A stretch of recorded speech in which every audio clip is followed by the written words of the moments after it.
the disease amongst the population. On the other hand, we are now seeing vaccination rates in our population nearing 50%. And anyone who is an Alaskan or works in our state over the age of 16 can get a vaccination if they wish. Given this, I don't see why you won't all be able to fish this year, dependent upon, of course, fish returning in harvestable numbers. As an agency, we'll be maintaining our COVID protocols despite the absence of an emergency declaration. Despite having the necessary infrastructure in place last year to conduct fisheries, many fisheries had poor returns. Yes, there were exceptions, notably Bristol Bay, but many other areas showed poorer returns. We had bad ocean survival across the North Gulf. We have received disaster declaration requests for 11 fisheries across Alaska. The governor forwarded to the Secretary of Commerce requests for fishery disasters for the 2020 Norton Sound, Yukon River, Kuskokwim River, Chiknik, Upper Cook Inlet, Prince William Sound, and Southeast Alaska salmon fisheries, 2018 and 2020 Copper River salmon fisheries, the 2018 Upper Cook Inlet Eastside Setnet salmon fishery, the 2020 Gulf of Alaska Pacific cod fishery, and the 2019-2020 Bering Sea tanner crab fishery. It is up for the Secretary of Commerce to decide which fisheries may be eligible for disaster relief. There is currently no federal funding available for new disaster declarations, but we are also working with our congressional delegations on ensuring that there is adequate funding for the request. I sent a letter to our congressional delegation in March of this year, informing them of the requests that we sent and the need for funding. Disaster requests are not quick fixes. I know there's a lot of frustration on the length of time it takes to get money out the door. But in short, the system is not fast, but we are working with our congressional delegation to speed it up. It is also slowed by the development of spend plans. While development of spend plans takes time and slows the process, they also allows the public input into the development of a spend plan, something I feel is critical. Talking of relief, the CARES Act Fisheries Relief application process is now open through the North Pacific Marine Fisheries Commission. It closes for mail applications on April 23rd, and for online applications on April 30th. So get your applications in.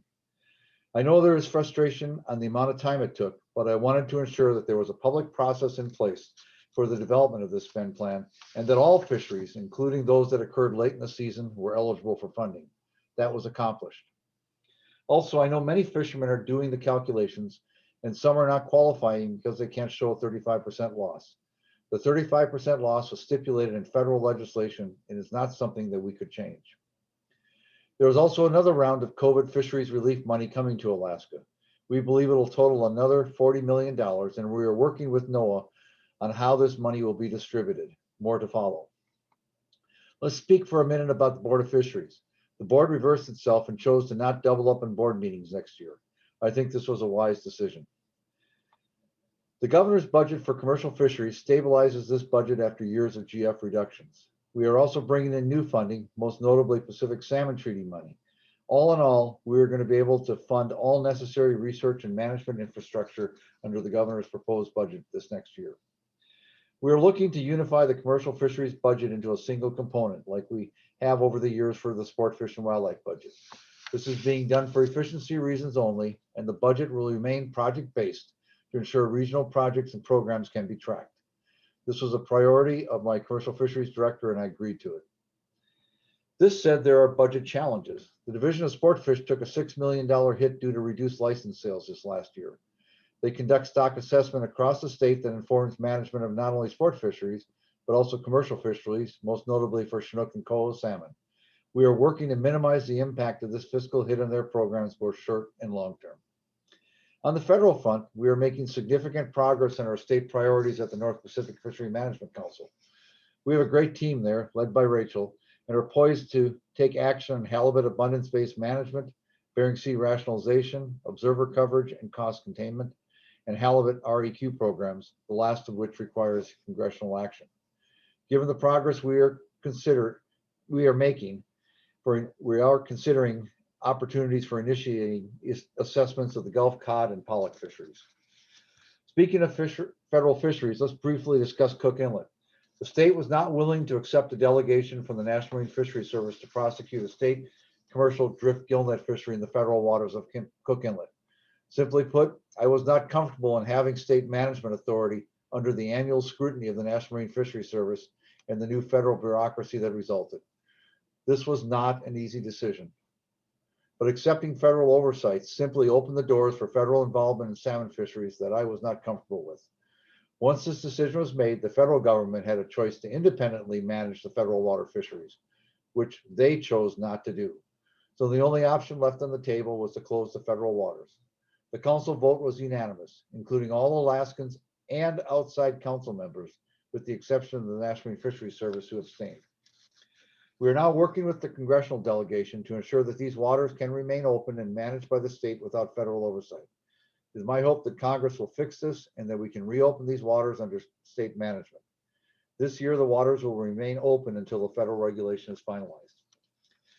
This year's groundfish fisheries are off and running with some COVID-related hiccups. As a result of peak COVID transmission rates at the beginning of the year, conducting groundfish winter fisheries has been a much bigger challenge in 2021 compared to 2020.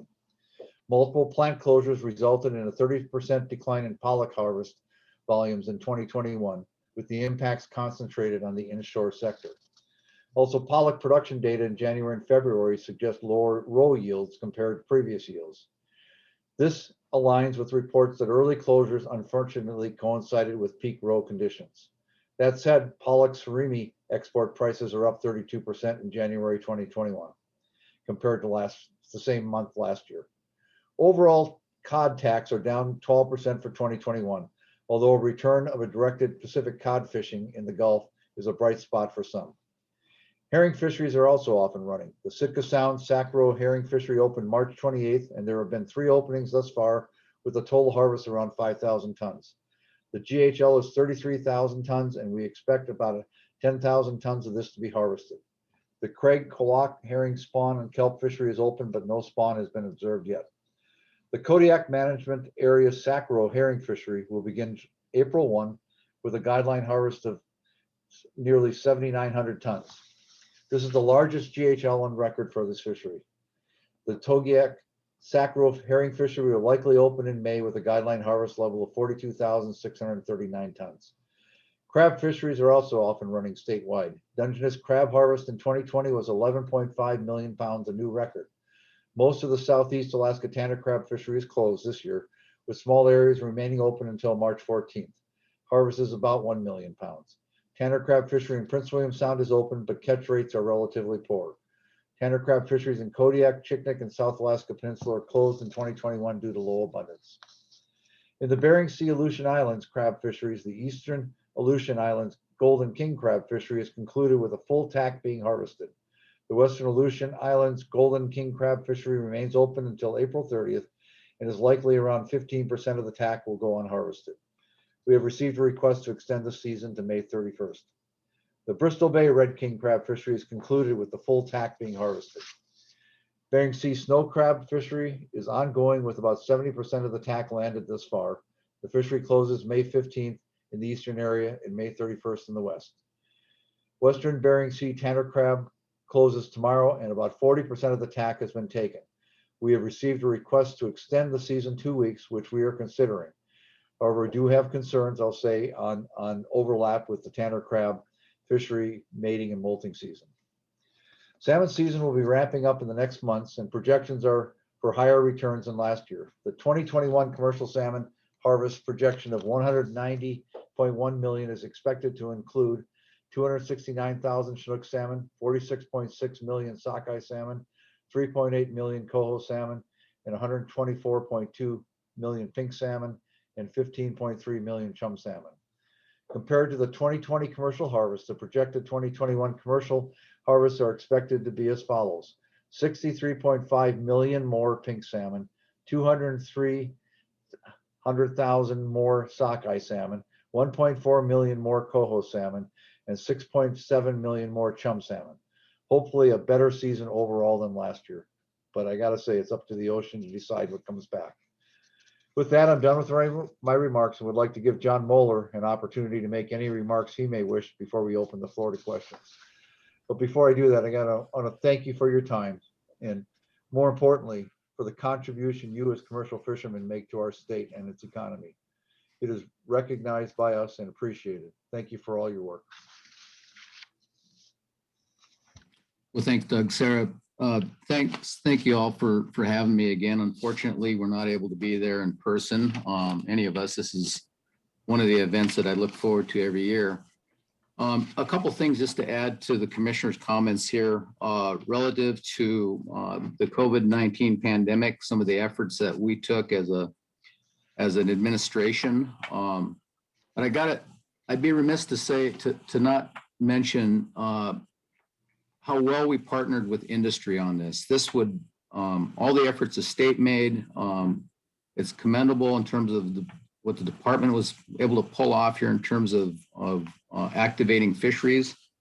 But it was truly a partnership between communities, the industry, Department of Health and Social Services, Department of Labor. We all got involved. It was all hands on deck to make sure that we had some fisheries that could open safely and create opportunity for our commercial fishing fleet and coastal communities dependent upon on our fisheries resource. So again, I want to thank the industry for all the work you did to make sure that we were able to even pull off these fisheries.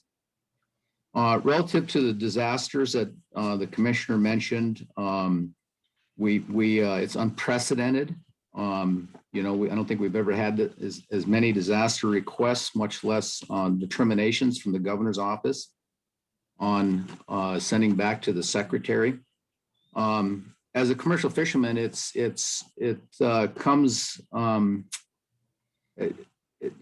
a bittersweet conversation. I mean, we've had these disasters for different reasons across the state, but I'm also concerned. I'm very concerned about the number of disasters here and trying to find a path forward to alleviating some of it. I'm not being insensitive by any stretch to the stakeholders that are impacted by these different disasters we have across the state. But it's problematic to me to be calling so many disasters when our Constitution calls for managing in a sustained yield fashion. So at any rate, I think it's a deeper conversation amongst all of us stakeholders and Alaskans that commercial fish and down the road. I want to briefly mention an initiative that the governor rolled out here recently, because I think it's huge for the state relative to state sovereignty and the state's right to manage. Many of you, I'm sure, have watched his rollout on, I believe it was Friday, maybe it was Thursday, on the Submerged Lands and Navigable Waters Initiative. And again, this is about state sovereignty, and it's about the state's right to manage.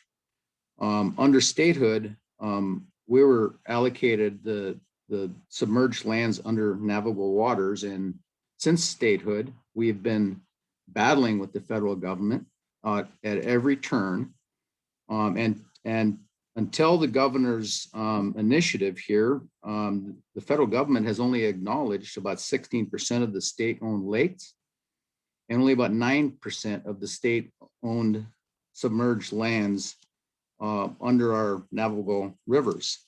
So we took a different approach, and it was based on some actions by the U.S. Supreme Court. Many of you have heard of the Sturgeon versus Frost case, of which John Sturgeon won on two separate cases with a unanimous vote from the U.S. Supreme Court. So over the last couple of years since those decisions came out, we've been working on rolling out this initiative, and we recently did. If there's any confusions relative to what this initiative does and does not do, I offer it up today. I've offered it up to other stakeholders and other Alaskans across the state. Before we get too excited about what it is or what it isn't, I've offered up access to the governor's staff and departments here to address exactly what it does if we have any concerned stakeholders. So that offer is to this group as well. Before I'm not going to speak too much more here. I want to leave plenty of time for questions, should there be any. But I do want to mention tariff relief. We managed to get included in the farm bill, some relief for the tariffs that was imposed upon our commercial fishing sector. And quite frankly, from most people's perspective, what I'm hearing, it was a program well received, and it was a program that was certainly needed. The reduction in ex-vessel price was offset somewhat in some cases for some of our species. And so at any rate, I want you to know that I've drafted a letter, and this is on top of an op-ed that Commissioner Doug Vincent Lang circulated a week or two ago. But the governor sent the Secretary of Agriculture a letter here recently to extend that program. And any rate, that's gone out there. We'll see what comes of it, and we'll continue to push. We've communicated with our congressional delegation as well as our DC staff along those lines of our interest in making sure that gets considered again in the near future. And lastly, well, actually, I got a couple more items. North Pacific Council seats. I think most of you probably know the governor renominated John Jensen from Petersburg and Andy Mesereau from Seward to the North Pacific Council. That in the process, the letter's gone back to the secretary. We have not heard back on their appointments yet, but they've been nominated by the governor. And lastly, I was just on the phone this morning with our DC staff on this mask issue that appears to be coming down the pike here relative to, maybe it's already in place, CDC's mandating masks on commercial fishing vessels. So we're getting involved with that issue. I understand our congressional delegation is addressing it as well. And at any rate, that's it for anything I've prepared for remarks. I'm prepared to answer questions, I believe, and I probably spoke ahead of myself here, Sarah. I don't know if you had some introductory comments or not, but if you don't know who I am, I'm the governor's fish advisor and rural advisor and longtime, lifetime fisherman, and continue to fish, have 3 permits, and hope to do a little of that this summer and this fall. But nonetheless, if you had a bio there for me, Sarah, that's probably good enough. You did beat me to it there, Mr. Mueller, but I'm glad that you know your bio better than I do. So well done. At this point in time, I'll go ahead and ask Mr. Doug Vincent Lang to join us again on video. And it looks like we've had a couple of questions come through. So our first one here is, I believe this is for you, Mr. Mueller. You referenced a program for pollock and trawl in the GOA. Is the state considering a GOA trawl rationalization program? And if so, when will the general public be made aware?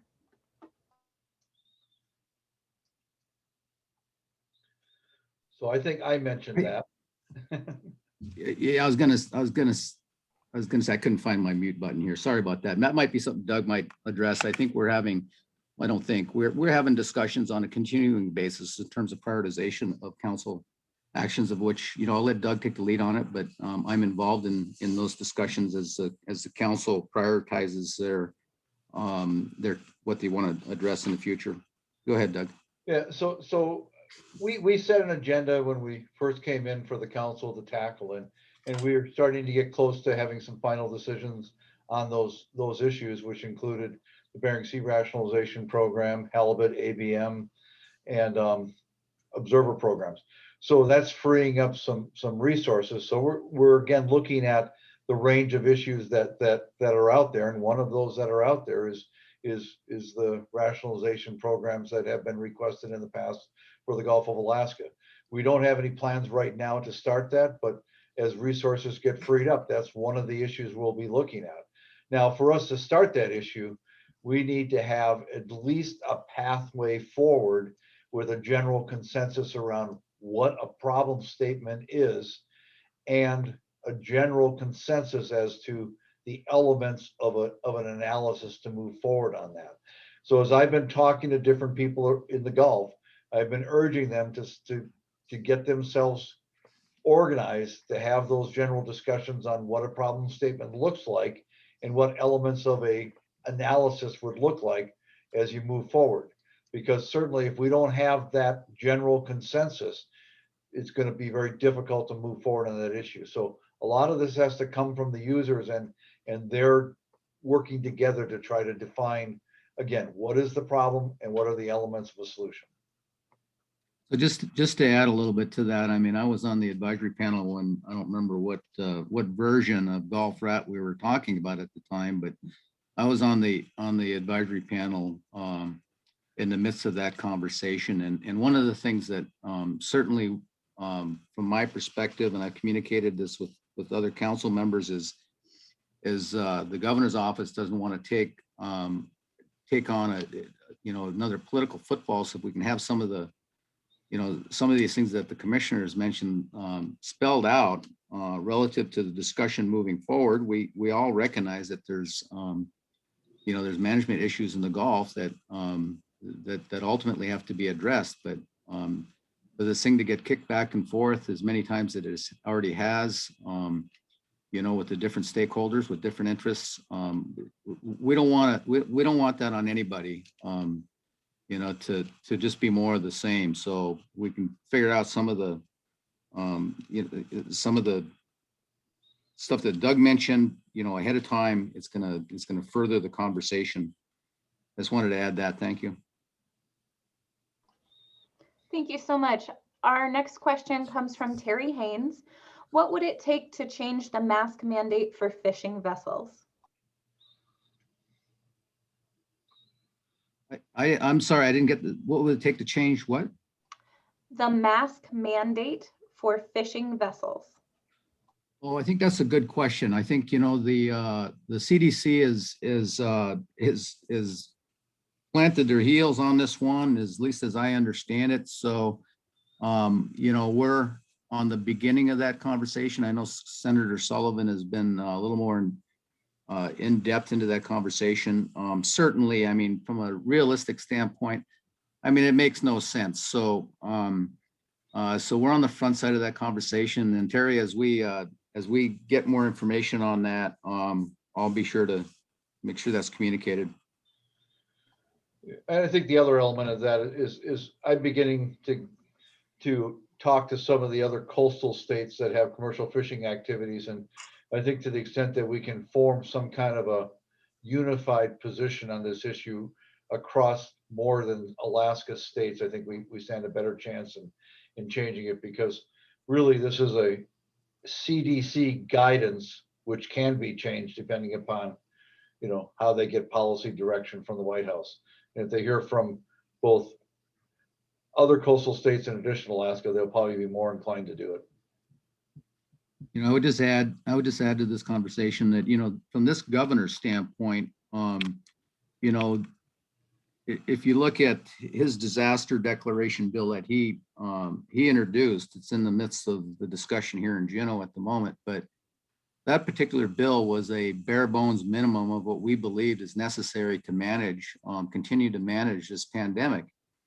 And we've been very, very reluctant, if not opposed to any heavy-handed mandates that might come down or be inserted into the bill. This governor believes that we're a mature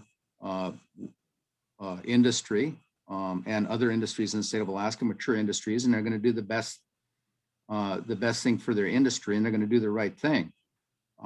We recognize, and the governor recognizes, that there's economics attached to poor behavior when it comes down to not practicing safe practices, and that doesn't work for anybody. So we believe that less heavy-handed mandates and on the state level here is the way to go, and we open up our state back open for business, and that industry will do the right thing.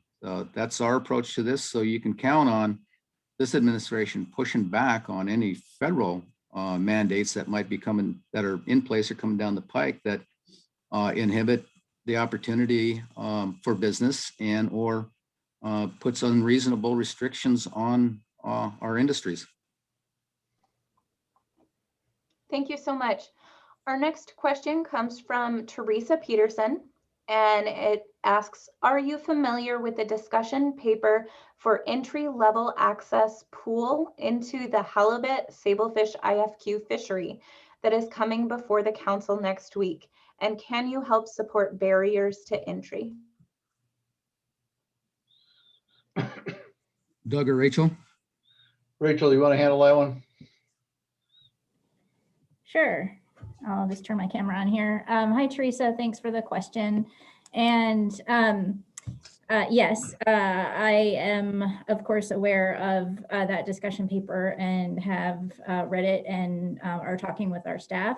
And we've already had meetings with stakeholders and listened to the IFQ committee meeting last week in terms of different options for looking at an access pool, which I think, generally speaking, we certainly understand the concept and appreciate and recognize that for quite some time now, there's been concern about difficulties entering for new entrants into the IFQ program. So I think there's a general understanding there about the concept. I think really the sticky point is how you're going to fund that access pool with quota in particularly challenging times. We know that with halibut particularly, that catch limits have gone down relative to the mid 2000s and more when the IFQ program was implemented, and that a number of current quota shareholders have purchased their quota over time. And so it makes it difficult to come up with a funding mechanism that obviously would benefit potential new entrants, but also might negatively impact current quota shareholders. So we're certainly going to continue talking to stakeholders. Really appreciated the IFQ committee conversation last week, and really encourage interested stakeholders and potential affected participants, people who would like maybe to participate in this new entry pool if it was available, to testify to the council meeting that starts, well, the advisory panel starts on April 5th and the council meeting starts on April 12th, and really provide your input to the council. And I have full confidence that the council will evaluate the information in front of us and make decisions about that particular issue. So thanks for the question.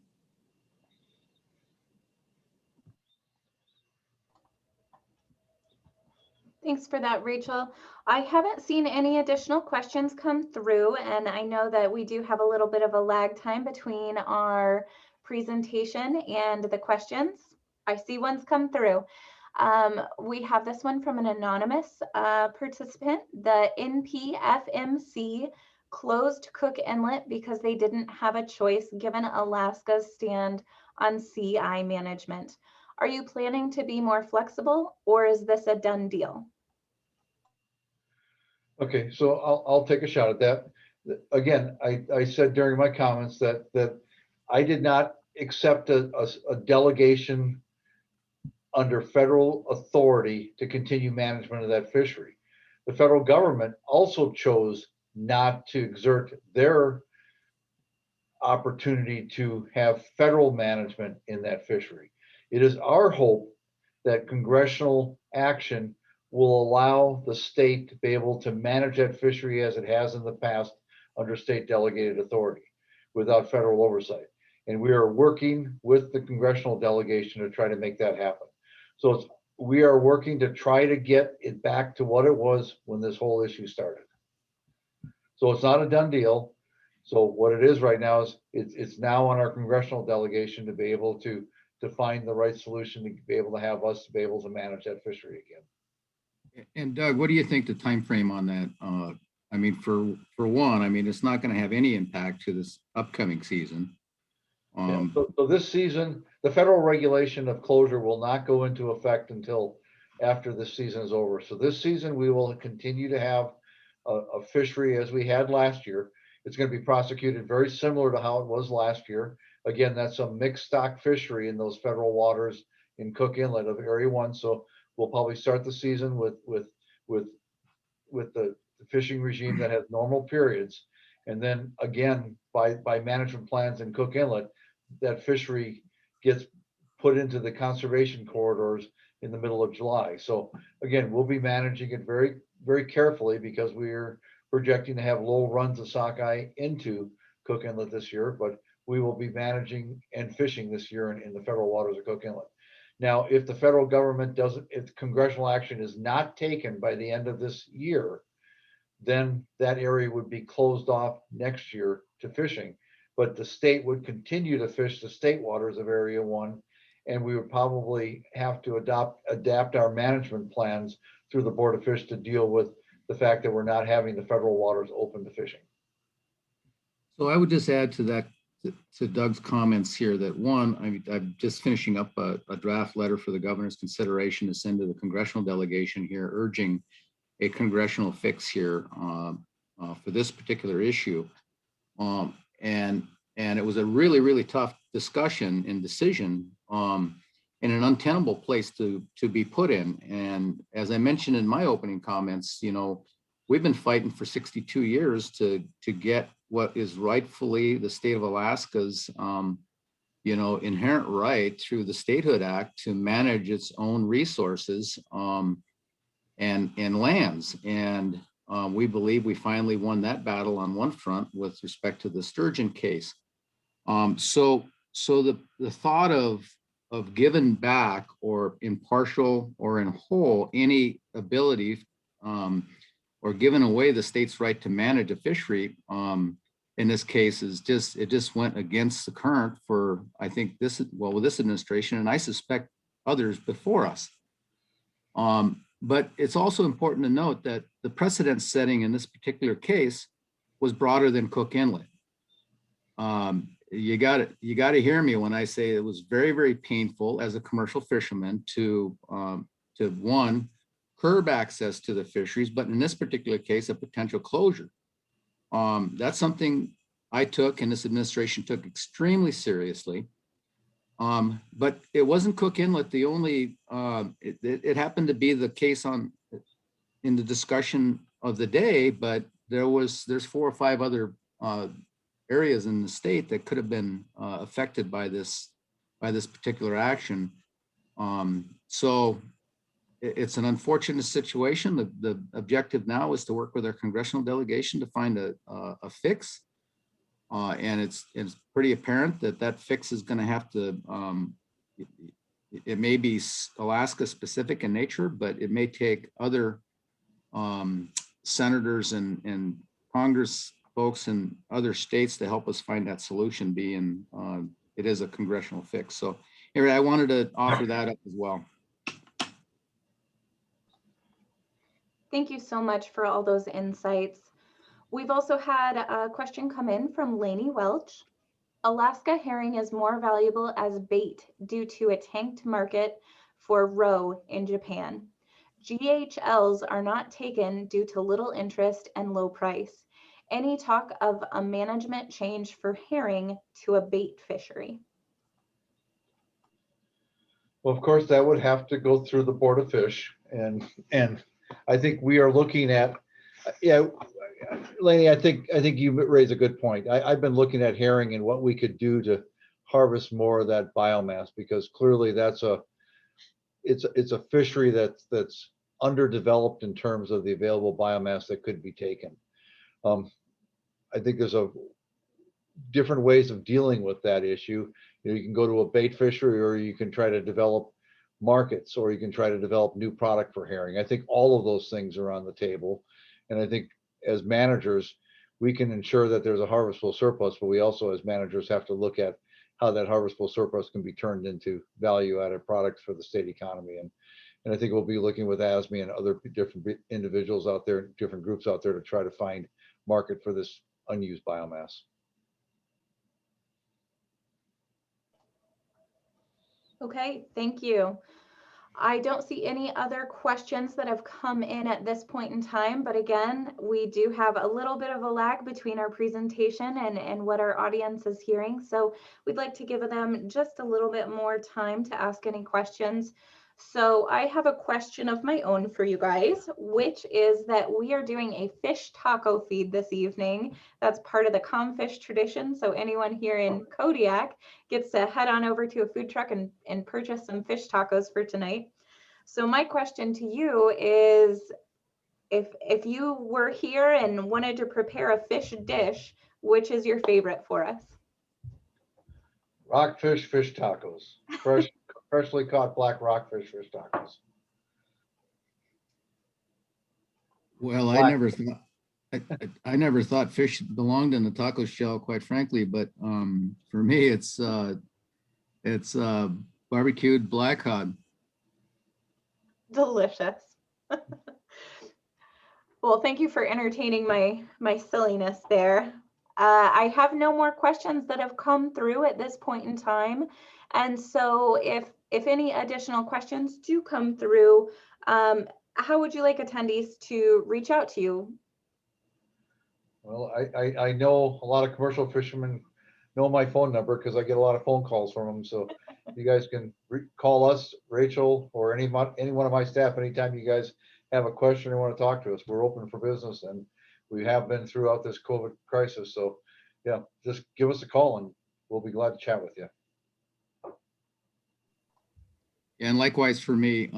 So most of you know how to get a hold of me, and that I'm always available. If I don't get back to you, it's a little nuts down here in Juneau at the moment, but if I don't get back to you in a reasonable time, I apologize in advance, but I will eventually get back to you.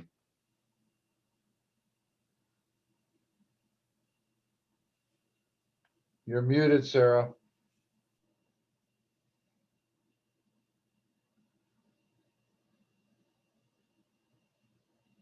Thank you so much to both of you. Okay, thank you. And hey, everybody stay safe out there this fishing season. You know. Of course, and thank you for your time and efforts today and every single day. So thank you so much for joining us today. And of course, we have to mention that this presentation wouldn't have been possible without the generosity of our sponsors, which are going to be listed in the chat and below this presentation.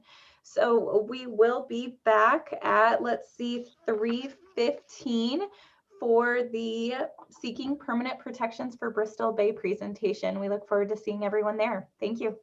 Thank you. Thanks, Sarah.